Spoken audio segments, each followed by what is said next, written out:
그러므로 형제들아, 우리가 예수의 피를 힘입어 성소에 들어갈 담력을 얻었나니 그 길은 우리를 위하여 휘장 가운데로 열어놓으신 새로운 살 길이요 휘장은 곧 그의 육체니라. 또 하나님의 집 다스리는 큰 제사장이 계심에 우리가 마음의 뿌림을 받아 악한 양심으로부터 벗어나고 몸은 맑은 물로 씻음을 받았으니 참 마음과 온전한 믿음으로 하나님께 나아가자.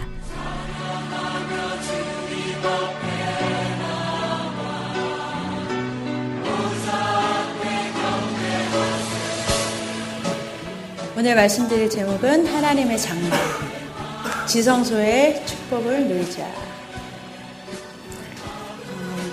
사도행전 13장 22절 다 같이 한 목소리 읽겠습니다. 다윗을 왕으로 세우시고 증거하여 가라사대 내가 이새의 아들 다윗을 만나니 내 마음에 합한 사람이라 내 뜻을 다 이루게 하리라 하시더니 아멘.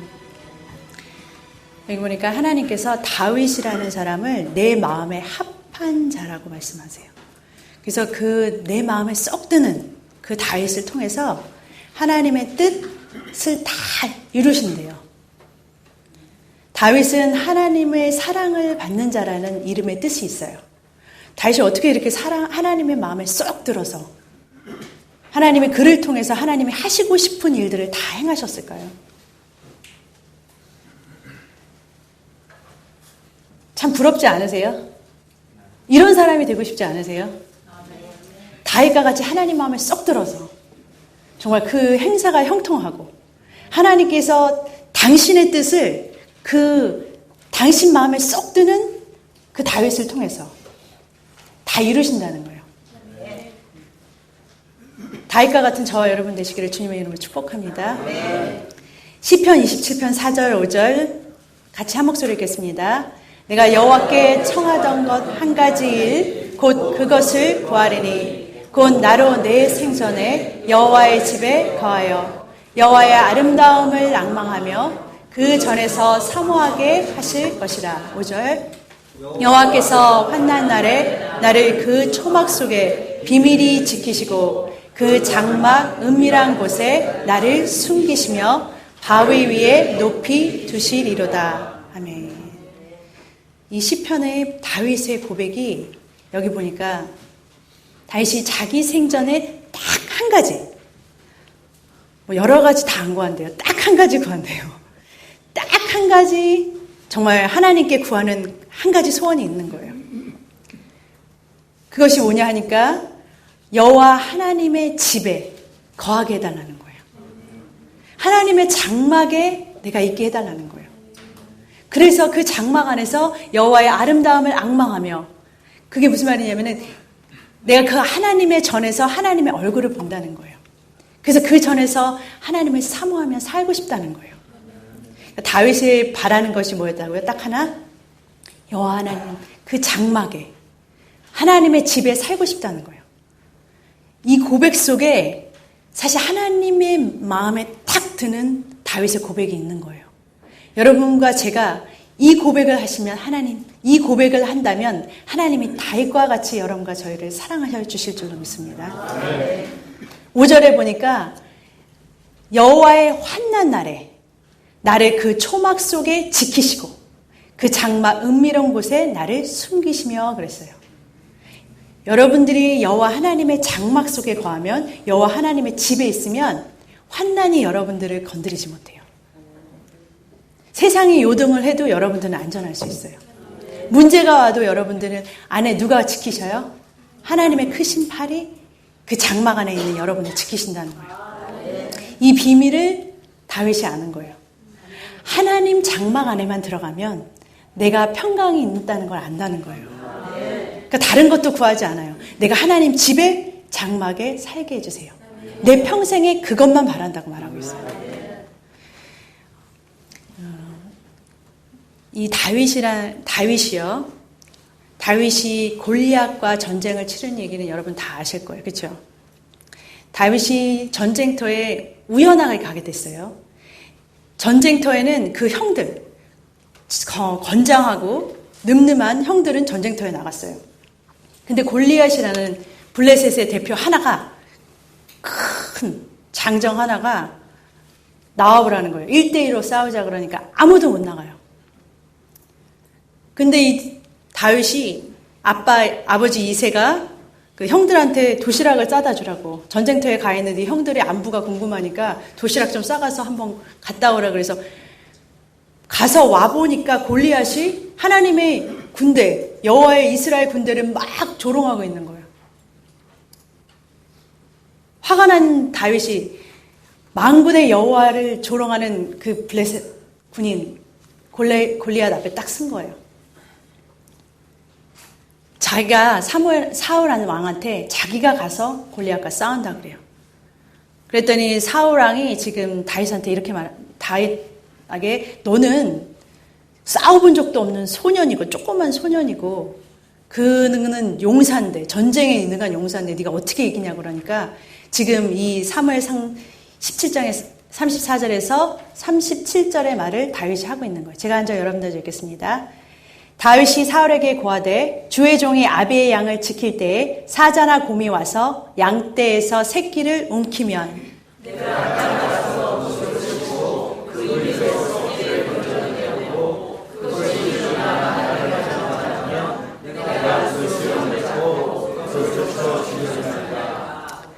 주의 종이 사자와 곰도 쳤은즉 사시는 하나님의 군대를 모욕한 이 할례 없는 블레셋 사람이리이까 그가 그 짐승의 하나와 같이 되리이다.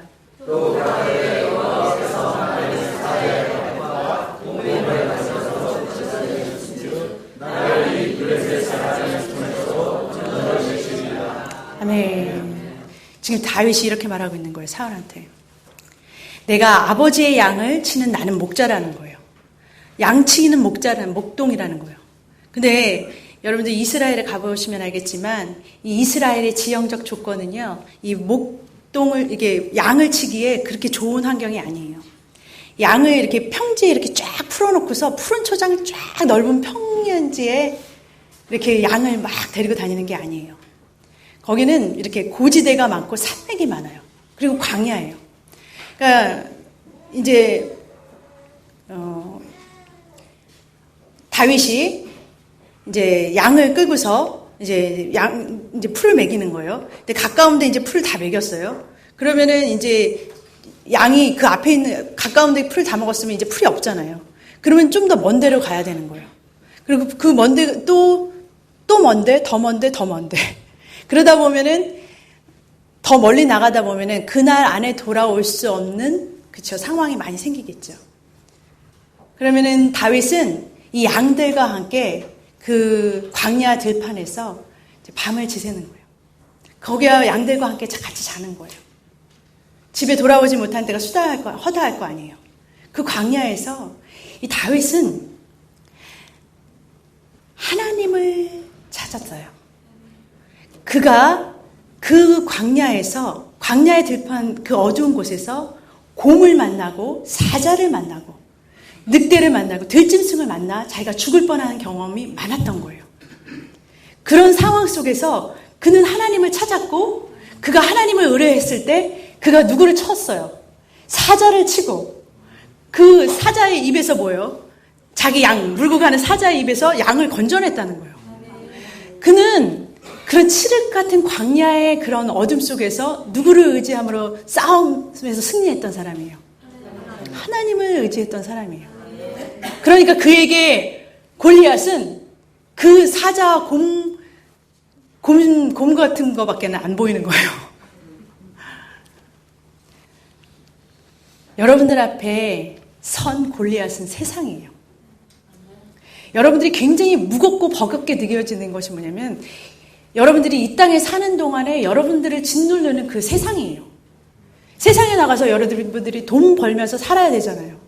먹고 살기 위해서 그리고 세상과의 맞부딪히며 날마다 살아가야 된단 말이에요. 여러분들이 그 세상이 굉장히 두렵고 어쩔 때는 굉장히 버거울 때가 있어요. 여러분들이 광야를 사는데 광야가 여러분들한테 이 인생길 광야가 언제 끝나지? 빨리 지나갔으면 좋겠어. 빨리 하늘나라 갔으면 좋겠어. 지루하다고 생각하는 사람도 있을 거고 광야가 너무 오래돼서 원망, 불평이 생기기도 하고, 내 문제가 풀어지지 않으면 미운 마음도 생기고, 원망하는 마음도 생기고, 불평하는 마음도 자꾸 생겨요. 그런데 다윗은요, 여기서 다윗은 그런 상황 속에서 하나님을 의뢰했다는 거예요. 그때 하나님께서 다윗을 통해서 하신 놀라운 일이 있어요. 하나님은 이 골리앗이라는 이 큰 블레셋, 하나님의 백성을 막 조롱하는 못돼 먹은 그 블레셋 골리앗을 그냥 번개로 탁 쳐가지고서 그 자리에서 끝장내실 수도 있어요. 그렇죠? 근데 하나님은 희한하게도 그런 방법을 쓰시지 않아요.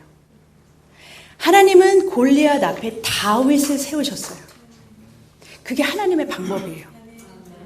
하나님은 다윗을 통해서, 당신의 장막인 다윗을 통해서 하나님을 세상에 나타나게 하시는 일을 하셨다는 거예요.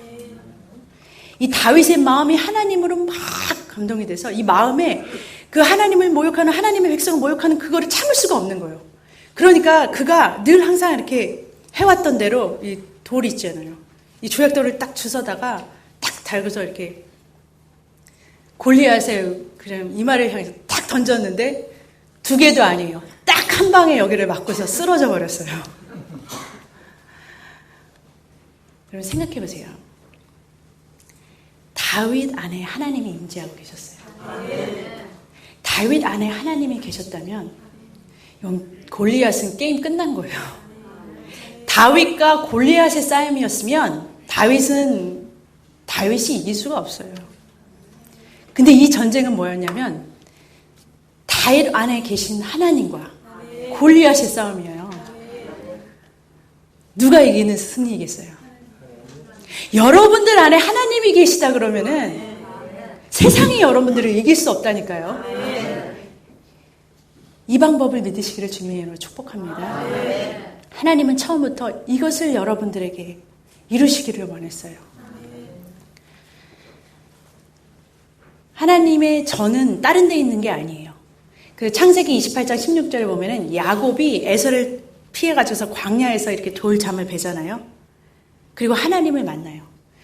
하나님의 그 하늘과 땅에 사닥다리가 오르락내리락 하면서 천사가 왔다 갔다 하는 그 광경을 보고 꿈에서 하나님이 너와 함께 한다는 것을 보고 그가 깨어서 다른 곳에 하나님이 계신 게 아니라 바로 내가 있는 이곳이 하나님의 전이구나. 그래서 그곳의 이름을 베델이라 했대요. 베델이란 이름이 여호와의 전이에요. 무슨 말을 하려는 거냐면 하나님의 집이 멀리 있는 게 아니라는 거예요. 바로 여러분 앞에 있다는 거예요. 출애굽기 25장 8절, 출애굽기 25장 25절에 보면 하나님께서 내가 그들 중에 거할 성소를 그들을 시켜 나를 위하여 짓되라고 말했어요. 출애굽시키자마자, 이스라엘 백성을 출애굽시키자마자 하나님께서 광야에서 제일 처음 하게 하신 것이 뭐냐면 성막을 지으라고 했어요. 그게 뭐냐면 내가 그들 이스라엘 중에 거할 내가 있을 집 성막을 지으라는 거예요. 성소를. 근데 여기서 중요한 거는 성소예요. 성소. 하나님이 계신 곳은 성소라는 거예요. 출애굽기 25장 25절에 보면은 거기서 내가 너와 만나고 속죄소 위 증거궤 위에 있는 두 그룹 사이에서 내가 이스라엘 자손을 위하여 내게 명할 모든 일을 내게 이르리라. 주님께서 만나겠다고 약속하신 것이 뭐냐면 성막 안에, 성소 안에 지성소, 속죄소가 있는, 증거궤가 있는 지성소에서 내가 너를 만나겠다 그러셨다는 거예요. 성막을 이렇게 보면요, 구조가 이렇게 돼 있어요. 여러분들이 다른 그림은 많이 아시는데 이 성막 그림을 잘 모르시는 것 같아서 이렇게 성막이 이렇게 하얀 세마포로 둘러싸여 있어요. 그래서 바깥과 구별이 돼요. 구별이. 그런데 여기 바깥 뜰에는 번제단과 물두멍이 있고 그 안으로는 성소가 있고 그 안 더 깊은 곳에는 지성소가 있어요.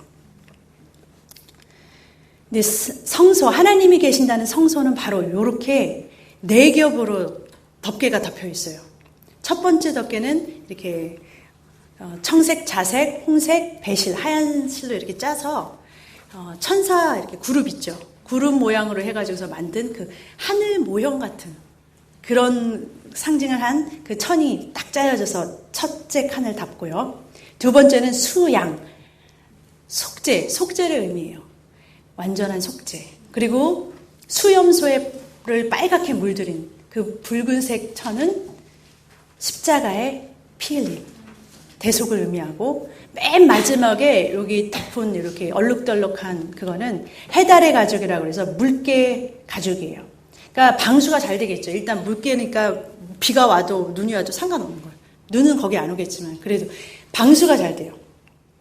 근데 겉모양은 굉장히 어글리하잖아요. 그게 왜 그러냐면 우리 예수님께서 우리한테 보이시기에 아무 흠모할 것이 없는, 우리한테 멸시받고 이렇게 세상에 계실 때 멸시받고 조롱받았던 그 모습을 표현하는 거예요. 바깥 겉은.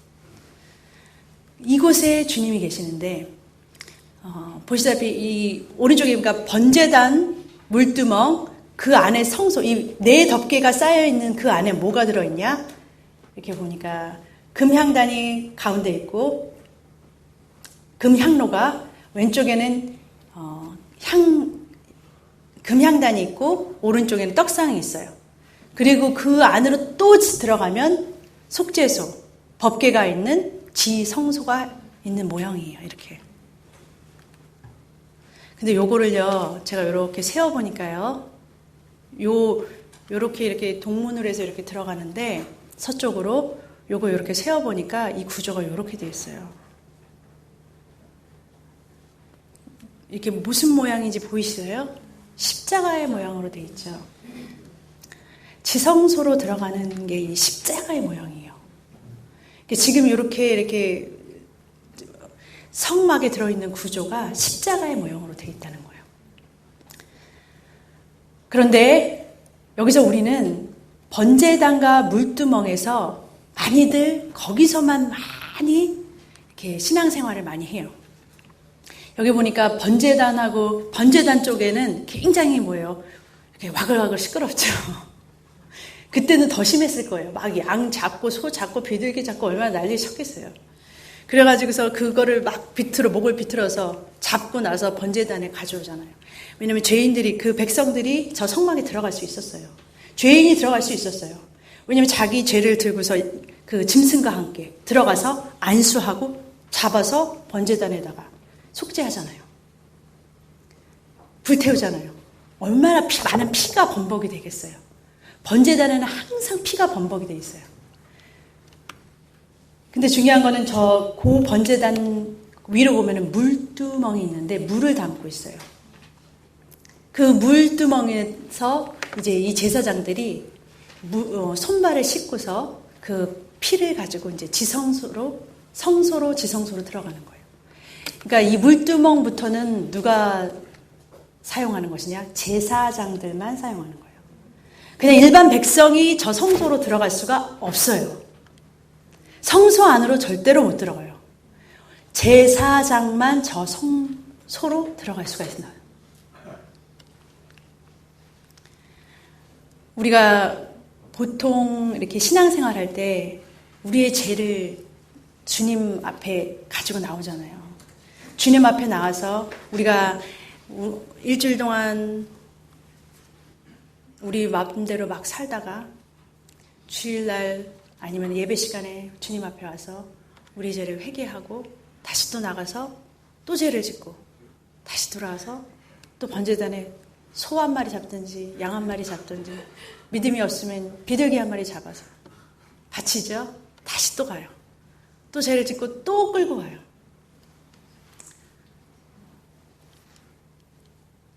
그게 약간 이게 어느 정도까지 가가지고서 이건 아니구나라는 생각이 들 때까지 여러분 반복하셔도 되지만 이게 끝까지 가서는 안 돼요.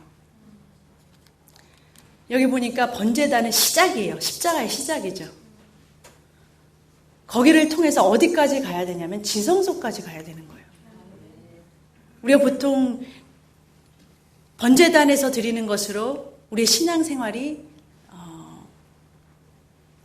이게 그냥 십자가로 통해서 우리가 신앙이 이제 막 시작이 된 건데 이것이 우리의 완성이라고 자꾸 착각할 때가 많아요.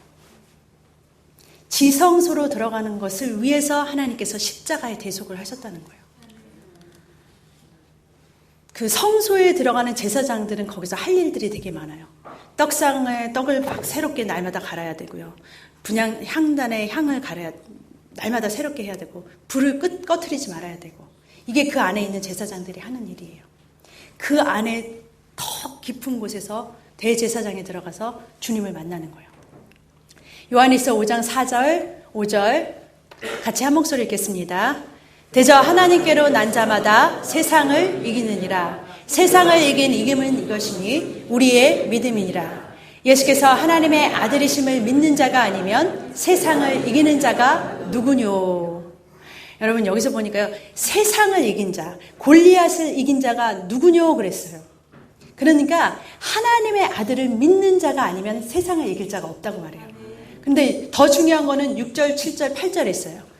같이 읽겠습니다. 이는 물과 피로 임하신 자니 곧 예수 그리스도라. 물로만 아니요 물과 피로 임하셨고 증거하는 이는 성령이시니 성령은 진리라.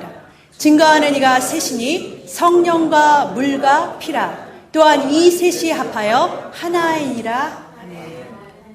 세상을 이긴 자가 있는데 예수 그리스도를 믿는 자래요. 근데 여기 보니까 물로만이 아니고 피로만이 아니라 성령, 이 셋이 하나가 되어야 된다는 거예요. 다시 성막으로 들어가 볼게요. 피범벅이 돼 항상 피범벅이 된다는 번제단이에요. 피가 범벅이 돼서 항상 죄와 씨름하는 것이 번제단이에요. 근데 그 물두덩이는 물을 담아서 뭐예요? 수족을 씻는 곳이에요. 우리의 더러운 것을 뭐예요? 씻는 곳이에요. 근데 여기까지가 끝이에요? 우리 예수님께서는 십자가에 달려 죽으셨을 때 물과 피를 쏟아내셨다고 그랬어요. 물과 피를 다 쏟아내셨어요. 이 번제단과 물두덩이는 그런 곳이에요. 그런데 여기서 끝이 아니라는 거예요. 저 지성소, 성소로 들어가는 문은 성령으로 말미암아 들어간다는 거예요. 성령으로 말미암아 들어갈 수 있는 곳이 바로 저 성소라는 거예요. 성령으로 말미암아 예수 그리스도의 피로 열린 곳이 있다면 그게 바로 지성소라는 거예요. 그곳까지 들어가는 것이 구원의 완성이에요. 히브리서 3장 1절에서 6절. 그러면 이 지성소에 들어가는 방법에 대해서 지금 히브리서에서 제가 설명을 좀 해드릴게요. 저 지성소를 여러분과 저는 들어가야 되잖아요. 저 지성소는 누구만 들어갈 수 있다고 했죠? 제사장만 들어갈 수 있다고 그랬죠. 그럼 저와 여러분이 뭐가 돼야 돼요? 제사장이 돼야 저곳을 들어갈 수가 있는 거예요. 근데 어떻게 들어가냐가 이제 관건이잖아요. 히브리서 3장 1절에서 6절 제가 먼저 여러분들 읽겠습니다. 그러므로 함께 하늘의 부르심을 입은 거룩한 형제들아 우리의 믿는 도리의 사도이신 대제사장이신 예수를 깊이 생각하라.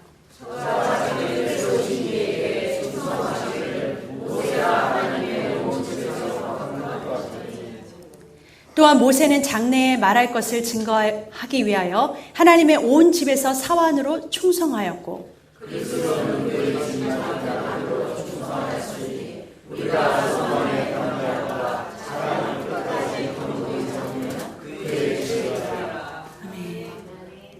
모세도 그의 집 여호와 하나님의 집을 맡는 사환 종이었다는 거예요. 근데 그리스도는 그 집 여호와 하나님의 집을 맡은 뭐예요? 아들이라는 거예요.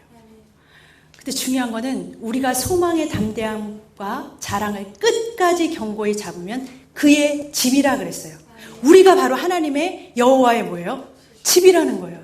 여호와의 전이라는 거예요. 하늘의 지성소가 어디 있다는 거예요?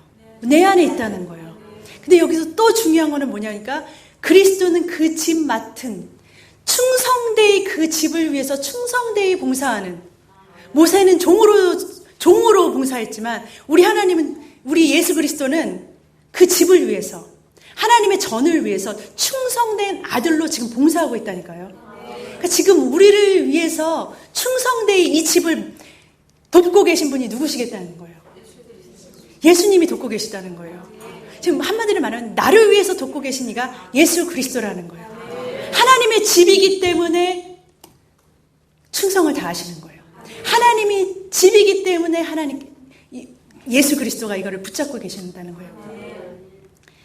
히브리서 9장 11절에서 15절까지 제가 한 절 여러분들 읽겠습니다. 그리스도께서 장래 좋은 일에 대제사장으로 오사 손으로 짓지 아니한 곧 이 창조에 속하지 아니한 더 크고 온전한 장막으로 말미암아 염소와 수완제를 필요하게 하고 오직 자기 길로 영원한 속죄를 위하사 염소와 황소의 피와 및 암송아지의 죄로 부정한 자에게 뿌려 그 육체를 정결케 하여 거룩해 하거든.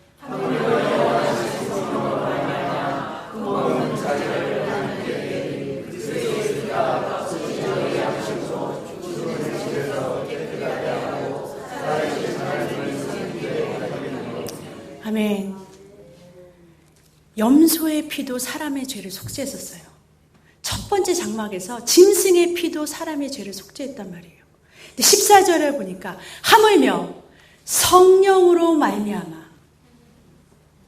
그리스도의 피가 우리의 죽은 행실에서 우리를 깨끗하게 하고 살아계신 하나님을 섬기게 못하겠느냐 그러는 거예요. 하나님을 섬기는 일은 누가 해요? 제사장이 하는 거예요. 하나님의 섬기는 제사장 역할을 못하게 하겠느냐라는 거예요. 다시 설명해 드릴게요. 너무너무 중요한 거예요. 성령이 그리스도의 피가 지성소의 문을 열어버렸다는 거예요. 열어버렸어요. 단번에 열어버렸어요. 열은 그 그리스도의 피가 우리 항상 물두목에서 번제단에서 나는 연약하기 때문에 난 약하기 때문에 계속 죄를 지을 수밖에 없다고 항상 나는 못하지요. 참을 수는 있죠. 그렇지만 또 죄에 빠지고 또 죄에 빠지는 난데 그런 내가 스스로는 내가 죄의 문제를 해결할 수 없어요. 그런데 우리 주님께서 뭐라고 했어요? 그리스도가 깨끗게 해주신다는 거예요. 지금 히브리서 9장 14절을 여러분들 들으셨기 때문에 저 하늘 성소에 가서 여러분들은 변명할 말이 없어요. 여러분들이 깨끗게 해주시겠다고 약속하셨잖아요. 그리스도의 피가 여러분들을 깨끗하게 하셨다는 거예요. 왜 하나님의 지성소에 못 들어가겠냐고 말씀하시는 거예요. 믿으면 들어가는 거예요. 깨끗게 하셨다는 거예요. 깨끗게 하실 수 있다는 거예요. 주님은 우리를 깨끗게 하실 수가 있어요. 우리가 주님을 사모하기만 하면, 우리가 주님을 사모하는 마음으로 주님을 찾는다 그러면 주님은 우리 앞에 당신의 지성소를 여신다는 거예요. 15절 이를 인하여 그는 새 언약의 중보니 이는 첫 언약 때에 범한 죄를 속하려 죽으사 부르심을 입은 자로 하여금 영원한 기업의 약속을 얻게 하려 하심이니라. 약속과 기업은 지성소에 있어요. 히브리서 10장 19절에서 22절 제가 먼저 여러분들 한 절 읽겠습니다. 그러므로 형제들아 우리가 예수의 피를 힘입어 성소에 들어갈 담력을 얻었나니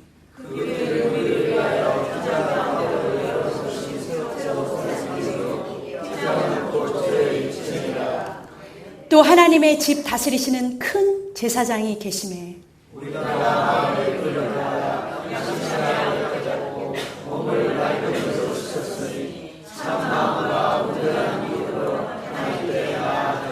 아멘. 히브리서 10장 19절에 보니까 그러므로 형제들아 우리가 누구의 피를 힘입어? 예수의 피를 힘입어 성소, 지성소로 들어갈 수 있다는 거예요. 들어갈 수 있는 담력을 얻었다는 거예요. 그 길은 우리를 위하여 휘장 가운데로 열어놓으신 새로운 살 길이라는 거예요. 우리가 살 길은 번제단이 아니에요. 물두멍에서 끝나면 안 되는 거예요. 그건 연약한 육신이 하는 거예요. 우리 육신을 믿고 가면 안 돼요. 주님을 바라보는 거예요. 예수 그리스도를 깊이 생각하라 그랬잖아요. 예수를 바라보는 거예요. 나를 위해서 씻으신 그 보혈을 믿는 거예요. 그러니까 담대하게 갈 수 있는 거예요. 나는 못 가지요. 근데 주님을 믿는 그 보혈의 피로 가는 거예요. 21절에 보니까 하나님 집에는 제사장이 있어요. 우리를 돕는 큰 제사장이 있는 거예요. 22절에 우리가 마음의 뿌림을 받아 양심의 악을 깨닫고 마음의 핏뿌림을 받았죠. 번제단의 핏뿌림을 받았죠. 몸을 맑은 물로 씻었고 물두덩이를 지났어요. 그 다음에 참 마음과 온전한 믿음이에요. 이제는 하나님께 나아가다 지성소로 나아가자는 거예요. 십자가의 시작은 핏뿌림이었지만 끝은 뭐냐면 지성소로 들어가야 되는 거예요. 지성소가 하나님께서, 예수님께서 십자가에 달리신 목적과 이유가 뭐예요? 지성소로 끌고 가시기 위해서예요. 우리를 하나님의 성소, 하나님이 사시는 곳, 하나님이 계신 곳, 그곳으로 우리를 끌고 들어가신다는 거예요. 여호와의 절기를 보면은 유월절이 있고 맥추절이 있고 장막절이 있는데 이 7절기 중에 3절기, 이 3절기는 성전에 들어가야 되는 날이에요. 1년 3차 공수로 들어오지 말고 3차 이렇게 성전으로 들어오라는 3절기가 유월절, 맥추절, 장막절이에요. 유월절은 어린 양 제물이 되신 예수 그리스도로 인해서 성취가 됐죠. 맥추절은 오순절로 성취가 됐어요. 장막절은 이제 초림은 다 끝나고 이제 재림이신 예수님이 올 때 열매, 알곡을 걷어들이는 것이 장막절이에요. 그런데 유월절이 이렇게 절기로 보면, 구속사로 보면 이런 순서인데 여러분들의 삶에는 유월절이 이루어졌죠. 예수 그리스도의 십자가의 피로 여러분들이 구속함을 받았죠. 그리고 여러분들이 성령을 받은 맥추절이 있었죠. 여러분들이 이제 장막으로 들어가는 장막절이 여러분들의 삶에 있어야 된다는 거예요. 여러분들의 삶에 하나님과 같이 거하는 장막절의 축복이 있어야 된다는 거예요. 거기까지 들어가야 되는 거예요. 장막절은 뭐 하는 날이냐면 마지막 추수예요. 마지막 추수. 포도송이 이렇게 올리브 같은 이런 열매를 걷어들이는 때가 우리서 초막절, 수장절, 장막절에 하는 거예요. 이 초막절에. 요한복음 15장 4절에서 5절 제가 이제 여러분들 읽겠습니다. 내 안에 거하라 나도 너희 안에 거하리라. 가지가 포도에 붙어있지 아니하면 절로 과실을 맺을 수 없음같이 너희도 내 안에 있지 아니하면 그러하리라.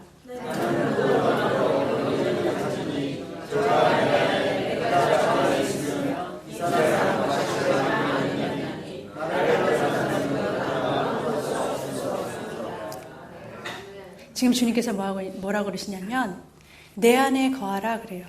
나도 너희 안에 거하리라. 이게 뭐예요? 하나님의 초막절이 이루어진 거예요. 장막절이 이루어진 거예요. 내 삶의 장막절은 이거예요. 주님이 내한테 오시는 거예요. 내 지성소에 오시는 거예요. 이제 주님께서 내 지성소에 오시면 뭐를 맺냐면 열매를 맺어요. 내 삶에 열매 맺는 삶이 된다니까요. 5절 보니까 나는 포도나무여 너희는 가지니 그랬어요. 가지는 주님께 딱 붙어있기만 하면 절로 과실을 맺는데요. 이게 법칙이에요. 만유인력의 법칙처럼 성령의 법칙이에요. 주님 앞에 붙어있기만 하면 우리는 열매 맺는 삶을 살 수밖에 없어요. 주님의 초막절, 장막절을 이루는 삶이 된다니까요. 6절 같이 읽겠습니다. 사람이 내 안에 거하지 아니하면 가지처럼 밖에 버리워 말라지나니 사람들이 이것을 모아다가 불에 던져 사르니라. 아멘. 주님 밖에 거하면 안 되는 거예요. 주님이 진짜 십자가를 통해서 이루시고자 하는 것은 저 초막절, 장막절이에요. 내 삶의 장막절이에요. 주님께서 그 길을 열어놓으시기 위해서 십자가의 죽음을 감당하셨다는 거예요. 그래서 시편 기자 다윗은 그 생전에 시편 23편 1절에서 여러분 이 시편 23편 아시죠? 제가 먼저 여러분들 읽겠습니다. 여호와는 나의 목자시니 내게 부족함이 없으리로다.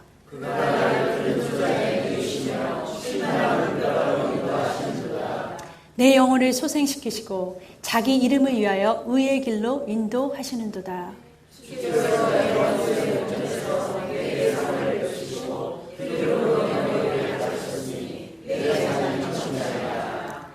나의 평생에 선하심과 인자하심이 정녕 나를 따르리니 내가 여호와의 집에 영원히 거하리로다. 그는 그걸 알았어요. 여호와의 집에 있으면, 내가 영원토록 주의 집에 거하면 시편 1편이 되는 거예요. 부족함이 없는 거예요.